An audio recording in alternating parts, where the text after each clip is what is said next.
দুধের স্বাদ ঘোলে মেটানোর সহজ একটা টেকনিক বলি শোনো। আমাদের ইলিশ মাছের খাওয়ার স্বাদ তো প্রচুর হয়, কিন্তু যা দাম, খাওয়ার তো উপায় নাই। তাই মা এনেছিল ছোট্ট ছোট্ট খোকা ইলিশ।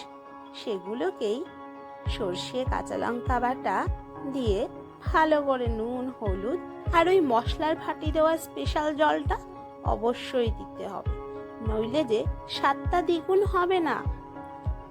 যেই না একটু ফুটে উঠবে, দেখবে সারা বাড়ি গন্ধে মম করছে। আগেই খিদেতে পেটটা গুড়গুড় করতে থাকবে। ব্যাস, ঝোলটা ফুটে উঠলো। এবার ছেড়ে দেব ভাজা মাছগুলো। কিছুক্ষণ ফুটিয়ে নিলেই তৈরি হয়ে যাবে মাখো মাখো খোকা ইলিশের ঝাল। এর সাথে কিন্তু আরেকটা উপরি পাওনাও পাবে। ইলিশ মাছ ভাজার সময় বেরোবে অনেকটা তেল। বাটিতে খানিকটা ঢেলে রেখো। গরম ভাতে প্রথমে ওই ভাজা ইলিশের তেলটা দিয়ে খাওয়া শুরু করো, আর শেষ পাতে থাকবে মাখো মাখো খোকা ইলিশের ঝাল।